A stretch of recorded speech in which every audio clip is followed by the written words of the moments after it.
কোনো রকম বাটাবাটি কিংবা ব্লেন্ডার করার ঝামেলা ছাড়াই একদম মজাদার ৫ রকমের ভর্তা রেসিপি আপনাদের সাথে শেয়ার করব। হ্যালো এভরিওয়ান, আসসালামু আলাইকুম। সামনে আসছে পয়লা বৈশাখ। পয়লা বৈশাখে তো পান্তা ভাতের সাথে ভিন্ন রকম ভর্তা না হলে চলেই না। তো ঝটপট কিভাবে এই ৫ রকমের ভর্তা তৈরি করতে পারেন সেটাই আজকে আপনাদের সাথে শেয়ার করব। আশা করি এই পয়লা বৈশাখে আপনাদের ভিডিওটা উপকারে আসবে। চলুন শুরু করছি। ঠিক একদম মাওঘাটের স্টাইলের ইলিশ মাছের লেজের ভর্তাটা আপনাদের সাথে শেয়ার করব, যা দিয়ে নিমিষেই শেষ করা যায় এক প্লেট ভাত। তো কথা না বাড়িয়ে চলুন প্রস্তুত প্রণালীটা দেখে নিচ্ছি। তৈরির জন্য আমি এখানে ইলিশ মাছের 2টা লেজের পিস নিয়েছি। আপনারা চাইলে লেজের পরিবর্তে মাছের যে টুকরো আছে সেটা দিয়েও এই ভর্তাটা করে নিতে পারেন।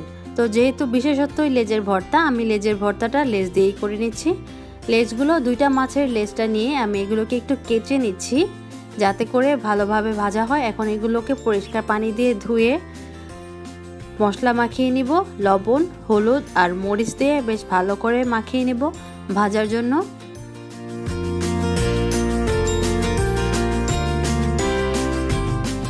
ভাজার জন্য চুলায় প্যান বসিয়ে দিয়েছি। ভাজতে হবে কিন্তু অবশ্যই সরিষার তেল দিয়ে। চাইলে সয়াবিন তেল দিয়ে করতে পারেন, কিন্তু মাওঘাটের স্টাইলের স্বাদটা পেতে চাইলে অবশ্যই আপনাকে সরিষার তেল দিয়েই মাছটা ভেজে নিতে হবে। তো তেলটা যখন একটু গরম হয়ে আসবে, তো আমি লেজের টুকরাগুলোকে তেলের মধ্যে দিয়ে দিচ্ছি। এপিঠ ওপিঠ বেশ ভালো করে 8 থেকে 10 মিনিটের মতো ভেজে নিব।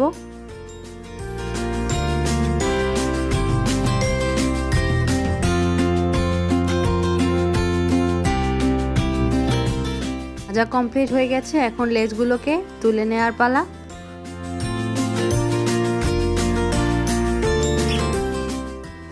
তো মাছের পিসগুলো উঠিয়ে নেওয়ার পরে ওই তেলের মধ্যেই আমি কয়েকটা শুকনো মরিচ ভেজে নিব।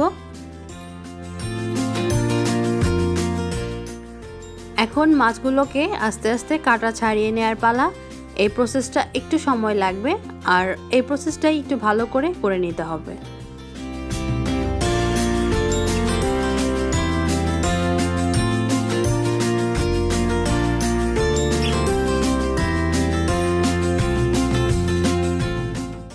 মাছগুলো বেছে নেওয়ার পরে যে শুকনো মরিচগুলো ভেজে নিয়েছিলাম সেই মরিচটাকে অল্প একটু লবণ দিয়ে বেশ ভালো করে হাত দিয়ে কচলে নিব।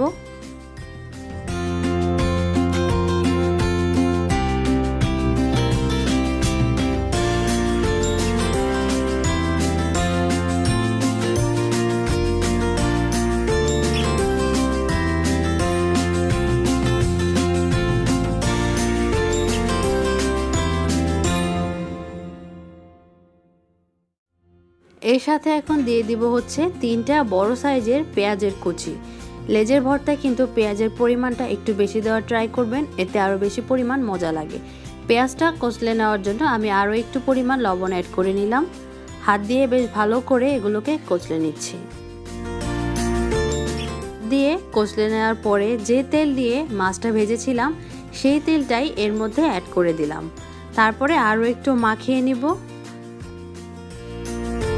এখন এটাকে একটা সাইডে রেখে দিয়ে মাছগুলোকে ভেজে নিয়েছি। ওনাদেরকেও দেখি একটা গ্লাসের সাহায্যে বেশ ভালো করে ওনারা মাছগুলোকে একটু ডলে নেয়, আমি তো সেভাবেই করে নিলাম। আর সাথে যে শুকনো মরিচ, পেঁয়াজ আর তেলটা লবণটা মিক্স করেছিলাম সেটাও দিয়ে দিলাম। আর দিয়ে দিলাম বেশ কয়েকটা ধনিয়া পাতা কুচি, এতে করে গ্রানটাও বেশ ভালো আসবে।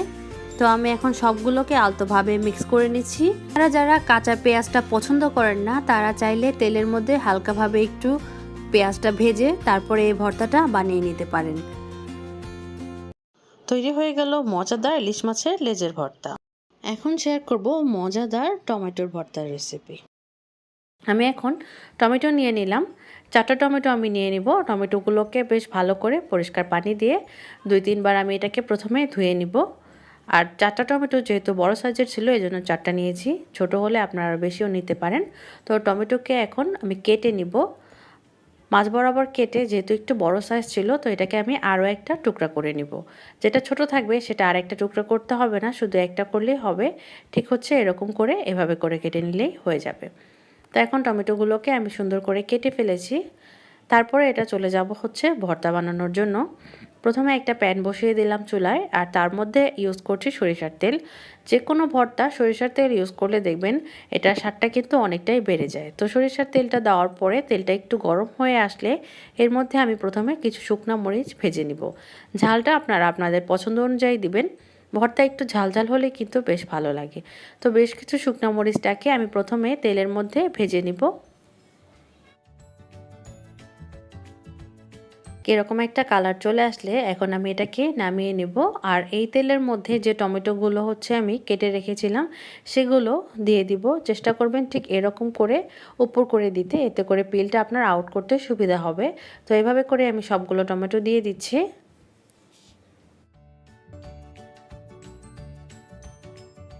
আর যে কোনো ভর্তায় দেখবেন রসুন তো মাস্ট, তো বেশ কিছু পরিমাণ রসুন আমি ছিলে টমেটোর সাথে দিয়ে দিলাম। আর দিব হচ্ছে 3টা পেঁয়াজ কুচি করে কেটে রেখেছিলাম সেটা। তারপরে ঢাকা দিয়ে আর একটু লবণ অ্যাড করে দিব। তারপরে হচ্ছে এটাকে ঢাকা দিয়ে আমি রান্না করব 10 মিনিটের মতো। 10 থেকে 15 মিনিটই সময় লাগে, এর বেশি সময় লাগে না টমেটোগুলো সিদ্ধ হতে। এই যে দেখুন 10 মিনিট পরেই কিন্তু টমেটোটা সিদ্ধ হয়ে গেছে আর পিলটা নিজে থেকে উঠে আসছে, একটু টান দিলেই চলে আসছে। হাতে গরম লাগলে চাইলে চামচের সাহায্যেও ঠিক এভাবে করে তুলে নিতে পারেন। আর এখন আমি চুলার আঁচটাকে একদম বাড়িয়ে দিয়ে তারপরে এটাকে বেশ ভালো করে নেড়েচেড়ে মিক্স করব একটু সময় নিয়ে, যাতে করে টমেটোর যে পানিটা সেটা যাতে না থাকে আর টমেটোগুলো বেশ সুন্দরভাবে একদম ভাজা ভাজা হয়ে যায়। এটা যত সুন্দর করে করবেন আপনার ভর্তাটা তত মজা হবে। তারপরে এটাকে আমি অফ করে চলে যাচ্ছি ভর্তা বানানোর জন্য। যে মরিচটা ভেজে রেখেছিলাম সেই মরিচগুলোকে বাটনার সাহায্যে বেশ সুন্দর করে আমি ভেঙে নিয়েছি। বাটনা দিয়ে যখন আপনি ভর্তাটা বানান তখন কিন্তু অনেক সুন্দর স্মুথলি একটা ম্যাশ হয় আর আপনার হাতটাও জ্বলার সম্ভাবনা কম থাকে। সাথে দিয়ে দিলাম বেশ কিছু পেঁয়াজের কুচি, আর দিলাম বেশ কিছু ধনিয়া পাতা, আর দিব অল্প একটু লবণ। যেহেতু টমেটো সিদ্ধ করার সময় হচ্ছে লবণ দিয়েছিলাম, তো লবণটা একটু বুঝেই দিবেন। তারপরে বেশ সুন্দর করে শুকনা মরিচটা, পেঁয়াজটা, লবণটা, ধনিয়া পাতাটা মিক্স করে নিলাম। মিক্স করার পরে এখন যে টমেটোটা আমরা হচ্ছে সিদ্ধ করে রেখেছিলাম, ভেজে রেখেছিলাম, সেই টমেটোটাকে এর মধ্যে দিয়ে বেশ সুন্দর করে সবগুলোকে আবার মিক্স করব। তার আগে অ্যাড করব সরিষার তেল। সরিষার তেল এই ক্ষেত্রে যদি আপনারা টমেটো ভর্তা পছন্দ না করেন না অ্যাড করলেও চলবে, কিন্তু ভর্তায় তেল দিলে কিন্তু ভালোই লাগে। তো এখন সবগুলোকে বেশ ভালো করে এখন আমি বাটনার সাহায্যে একদম মিক্স করে নিলেই কিন্তু আমার এই ভর্তাটা একদম রেডি। তো এই হচ্ছে আমার আজকের টমেটো ভর্তার রেসিপি। এখন শেয়ার করব একদম মজাদার রসুনের ভর্তার রেসিপি। চলুন দেখে ফেলি। এর জন্য আমি নিলাম হচ্ছে রসুন 2টা, আর অর্ধেকটা বড় যে রসুনগুলো আছে সেই রসুনগুলো নিলাম। তারপরে এর যে খোসাগুলো যতটা সম্ভব ছুটিয়ে এর কোয়াগুলো আলাদা আলাদা করে আমি নিয়ে নিচ্ছি। ঠিক এরকম করে রসুনটা আমি খুলে নিব। আপনারা চাইলে দেশি রসুনগুলো আছে অথবা একোয়ার যে রসুনগুলো আছে সেগুলোর যে কোনোটা ইউজ করতে পারেন, কোনো সমস্যা নেই। তো রসুনগুলোকে আমি এখন ছিলে নিচ্ছি। সবগুলোর খোসা আমি ছাড়িয়ে নিয়েছি। আপনারা যদি এর বেশি ভর্তা বানাতে চান এটার আরও বেশি পরিমাণ রসুন ইউজ করলেই হবে। তো চুলায় একটু প্যান বসিয়ে দিলাম, প্যানটাতে দিলাম সরিষার তেল। সরিষার তেলে কিন্তু ভর্তাটা বেশি ভালো লাগে। তো অল্প একটু সরিষার তেল দিয়ে আমি হচ্ছে এই রসুনের কোয়াগুলোকে প্যানের মধ্যে দিয়ে দিলাম। নেড়ে চেড়ে একটু মিক্স করে নিয়ে চুলার আঁচটাকে লো করে ঢাকা দিয়ে এটাকে এখন আমি কিছুক্ষণের জন্য রেখে দিব এভাবেই, যতক্ষণ না পর্যন্ত এই কোয়াগুলো হচ্ছে সিদ্ধ হয়ে যায়, এই ভাপের মধ্যে যাতে সিদ্ধ হয়ে যায়, কারণ রসুন সিদ্ধ হতে কিন্তু বেশি সময় নেয় না। আর এই পর্যায়ে আপনারা যদি চান উপরে যে খোসা সহই এটাকে কিন্তু এরকম করে সিদ্ধ করে নিতে পারবেন। সেই পর্যায়ে কিন্তু তেল দেওয়ার কোনো প্রয়োজন নেই, শুধু হচ্ছে শুকনা যে প্যান সেটার মধ্যেই সেগুলো রেখে দিলেই একদম চুলার আঁচটা লো করে ঢাকা দিয়ে রাখলেই হয়ে যাবে। আমি যেহেতু খোসা ছাড়িয়ে নিয়েছি এই জন্য তেল দিয়ে তারপরে হচ্ছে এই রসুনগুলোকে সিদ্ধ করে নিয়েছি। তারপর ওই প্যানের মধ্যে আরও একটু তেল দিলাম। তেল দিয়ে এখন 4টা শুকনো মরিচ আমি ভেজে নিচ্ছি। ঝালটা যা করবেন সম্পূর্ণ আপনাদের উপরে ডিপেন্ড করে, বেশি ঝাল খেলে বেশি অ্যাড করবেন, কম খেলে কম অ্যাড করবেন। তো আবার মরিচগুলোকে উঠিয়ে নিয়ে আবার একটু তেল দিলাম। তারপরে দিব হচ্ছে পেঁয়াজ, 2টা পেঁয়াজের কুচি আমি এর মধ্যে দিয়ে দিলাম। পেঁয়াজগুলোকে মিহি কুচি করে নিয়েছি, সেগুলো তেলের মধ্যে দিয়ে দিচ্ছি। আর সাথে দিলাম হচ্ছে অল্প একটু পরিমাণ কালো জিরা। এতে করে কিন্তু ভর্তার স্বাদটাও বেড়ে যাবে, আর কালো জিরার যে পুষ্টিগুণ সেটাও আমরা পাবো। তো তেলের মধ্যে এখন পেঁয়াজকে আর কালো জিরাকে বেশ কিছুক্ষণের জন্য ভেজে নিতে হবে, যতক্ষণ না পর্যন্ত হালকা একটা ব্রাউন কালার চলে আসে। ঠিক এরকম একটা কালার চলে আসছে, এর বেশি কালার করার দরকার নেই। তো এই পর্যায়ে আমি একটা বাটির মধ্যে নিয়ে নিলাম সব কিছু একসাথে করে। এখন কিছুক্ষণের জন্য অপেক্ষা করব হালকা একটু ঠান্ডা হওয়ার জন্য। ঠান্ডা হলে তার সাথে আমি অ্যাড করব হচ্ছে স্বাদ অনুযায়ী লবণ। এতক্ষণ পর্যন্ত কিন্তু কোনো লবণ আমি অ্যাড করিনি, তো লবণটা দিয়ে দিলাম। এখন হাত দিয়ে বেশ ভালো করে সবগুলোকে আস্তে আস্তে মিক্স করে নিব।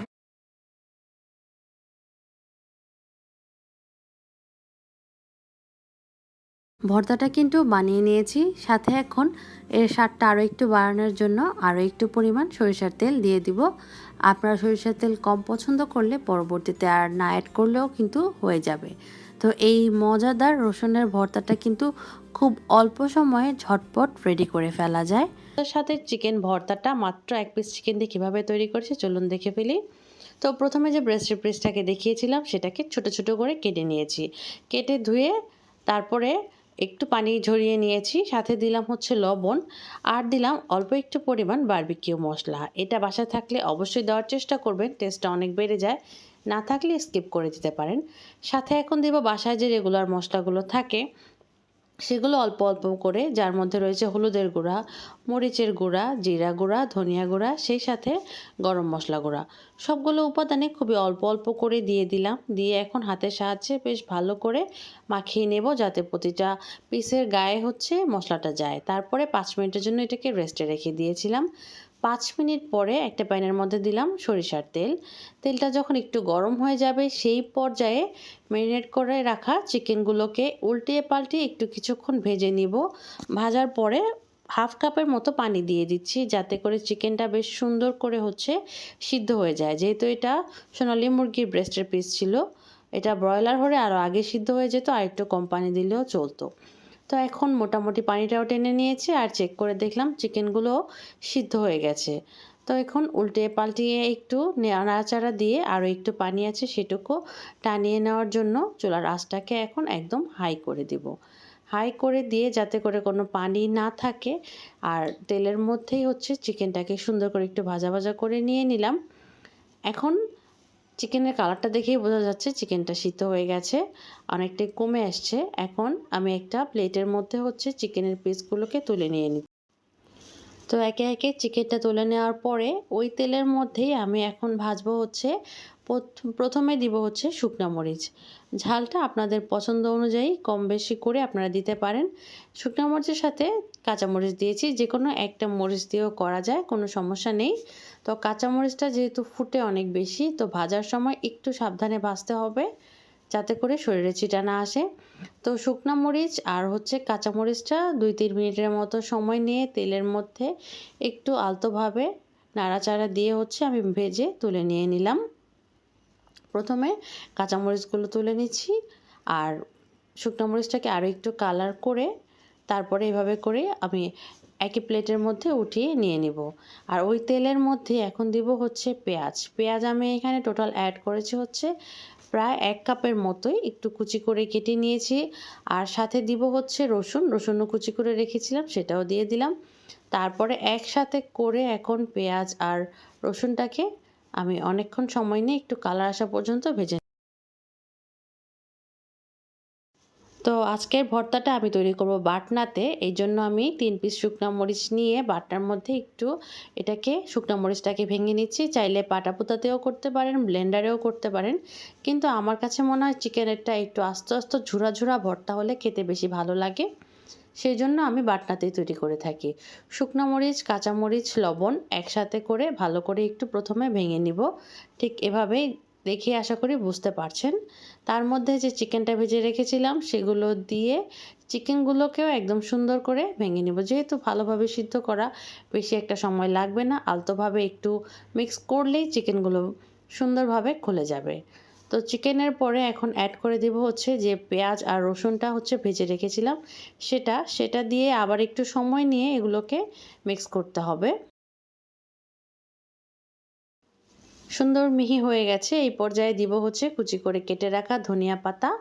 আর দেখুন কত সুন্দর লাগছে আর কতটা লোভনীয় লাগছে দেখতে, মাশাআল্লাহ। ভর্তার একটা মজাদার রেসিপি। তো চলুন কিভাবে তৈরি করেছি দেখে ফেলি। এখানে আমি টাকি মাছ নিয়েছি, এর মাথাটাকে আমি ফেলে, আঁশটা ফেলে এটাকে আমি এখন বেশ ভালো করে 2 থেকে 3 বার লবণ দিয়ে ধুয়ে নিয়ে নিলাম। আর এখন এই মাছগুলোকে একটু ছুরির সাহায্যে একটু কেচে নিব, ঠিক এরকম করে হালকাভাবে কেচে নেওয়ার পরে একটা প্যানের মধ্যে আমি মাছগুলোকে নিয়ে নিচ্ছি। এই মাছগুলো এই সাইজেরই দেখা যায় ভর্তার জন্য পারফেক্ট। টাকি মাছের ভর্তা পছন্দ করে না এমন তো খুব কম মানুষই আছে। তো এখন এর মধ্যে দিলাম হচ্ছে লবণ আর দিলাম হচ্ছে হলুদের গুঁড়া। হলুদের গুঁড়াটা দিয়ে এখন অল্প একটু পানি দিব। পানিতে এটাকে আমি বেশ ভালো করে সিদ্ধ করব। অনেক বেশি পানি দিতে যাবেন না, অল্প একটু পানি দিয়ে ঢাকনা দিয়ে ঢেকে প্রথমে হাই হিটেই এটাকে হচ্ছে কিছুক্ষণ সিদ্ধ করব। তারপরে যখন একটা পিঠ ভালো করে হয়ে আসবে তখন চুলার আঁচটাকে একটু মিডিয়াম করে দিয়ে আরেকটা পাশও সুন্দর করে এভাবে করে উল্টে পাল্টিয়ে দিয়ে এটাকে আমি সিদ্ধ করে নিব। একটু সাবধানে করেই মাছগুলো উল্টে নেবেন। এটা ভেঙে গেলেও কোনো সমস্যা নেই, তারপরেও দেখতে সুন্দর লাগে আর মাছটা বাছতে সুবিধা হয়। তো এখন মাছগুলো সিদ্ধ করে নিয়ে নিলাম। এখন এটাকে আমি ঠিক এভাবে করে কাটা ছাড়িয়ে নিচ্ছি। এত ছোট ছোট কাটা বাছার কোনো প্রয়োজন নেই, কারণ যখন আপনি এটা ভর্তা তৈরি করবেন এগুলো এমনিতেই মুখের সাথে মিশে যাবে। জাস্ট বড় কাটাটাকে খেয়াল করে সরিয়ে নিলেই হয়ে যাবে। এভাবে করে একটা একটা করে আমি সবগুলো মাছের এভাবে বড় কাঁটাটা সরিয়ে পরিষ্কার করে নিলাম। তারপরে একটা প্যানের মধ্যে দিলাম সয়াবিন তেল। চাইলে সরিষার তেল দিয়েও এই ভর্তাটা করতে পারেন, কিন্তু আমার কাছে সয়াবিন তেলে বেশি ভালো লাগে। আর হাফ কাপ পরিমাণ পেঁয়াজ কুচি দিলাম, পেঁয়াজের কুচিটা একটু বেশি দিয়েছি। পেঁয়াজের কুচির সাথে আমি দিব হচ্ছে রসুন কুচি। এখানে 5 কোয়া বড় সাইজের রসুনটাকে একদম কুচি করে আমি কেটে নিয়ে নিয়েছি। এখন তেলের মধ্যে পেঁয়াজটাকে আর রসুনটাকে বেশ কিছুক্ষণ আমি ভেজে নিব। ভেজে ভেজে যখন একটু নরম হয়ে যাবে সেই পর্যায়ে দিলাম হচ্ছে লবণ। আর লবণের সাথে অ্যাড করব হচ্ছে অল্প একটু হলুদের গুঁড়ো। এতে করে কালারটা অনেক সুন্দর আসবে। এটা না দিলেও কোনো সমস্যা নেই। হলুদের গুঁড়োটা দেওয়ার পরে ভর্তাটা দেখতে বেশ সুন্দর লাগে। তো লবণ আর হলুদ দিয়ে এখন হচ্ছে পেঁয়াজটাকে আর রসুনটাকে সুন্দর করে কিছুক্ষণ ভেজে নেব। ঠিক এরকম যখন একটু ভাজা ভাজা হয়ে আসবে সেই পর্যায়ে আমি এর মধ্যে দিয়ে দিব হচ্ছে কাঁচামরিচ কুচি। ঝালটা আপনাদের পছন্দ অনুযায়ী আপনারা কমিয়ে বাড়িয়ে দিয়ে দিতে পারবেন, কোনো সমস্যা নেই। তো আমি এখানে বেশ কিছু কাঁচামরিচের কুচি দিয়ে দিলাম। একটু বড় সাইজ করে এগুলোকে কেটে নিয়েছি যাতে মুখে পড়লে খেতে ভালো লাগে। আর এখন যে কাঁটাটা বেছে রেখেছিলাম সেই মাছগুলোকে প্যানের মধ্যে দিয়ে দিলাম। দিয়ে বেশ সুন্দর করে এখন এটাকে সময় নিয়ে মিডিয়াম টু লো ফ্লেমে হচ্ছে ভাজা ভাজা করব। এতে করে মাছের কোনো স্মেল থাকবে না আর এটার টেস্টটা একদম পারফেক্ট আসবে। অবশ্যই সুন্দর করে সময় নিয়ে এই কাজটা একটু করতে হবে। দেখুন আমি কিন্তু যতটা সম্ভব চামচের সাহায্যে মাছগুলোকে এভাবে একদম পেঁয়াজের সাথে মিক্স করে ফেলছি। কতটা সুন্দরভাবে হচ্ছে আশা করি দেখেই বুঝতে পারছেন। আর কালারটাও কিন্তু একটা খুবই সুন্দর, হালকা একটু হলুদ দেওয়ার কারণে সুন্দর একটা কালার চলে আসছে। আর এদিকে মাছগুলোও কিন্তু পেঁয়াজের সাথে রসুনের সাথে বেশ সুন্দর করে মিশে গেছে। এই পর্যায়ে আমি বেশ কিছু ধনিয়া পাতা কুচি দিয়ে দিলাম। ধনিয়া পাতাটা অবশ্যই দিবেন, যাতে করে খুবই সুন্দর একটা টেস্ট আসবে আর অনেক মজা হবে। এই টাকি মাছের ভর্তা বা টাকি মাছের চাটনি দিয়েই দেখা যায় অনেকগুলো ভাত খেয়ে ফেলা যায়। এটা তো আমারও অনেক বেশি পছন্দের। আপনাদের কার কার পছন্দের অবশ্যই কমেন্ট করে জানাবেন আমাকে। তো এইভাবে করেই কিন্তু এই চাটনিটা মোটামুটি রেডি হয়ে গেছে। এই পর্যায়ে এটাকে আর বেশি রান্না করার প্রয়োজন নেই। যে দেখুন কোনো প্রকার কোনো পানি নেই, কোনো কিছুই নেই। খুব সুন্দর একটা ঘ্রাণও চলে আসছে। তো এই পর্যায়ে এখন চুলাটাকে আমি অফ করে দিব। অফ করে দিয়ে এটাকে সার্ভ করে ফেলবো। ব্যাস তৈরি হয়ে গেল মজাদার টাকি মাছের ভর্তা।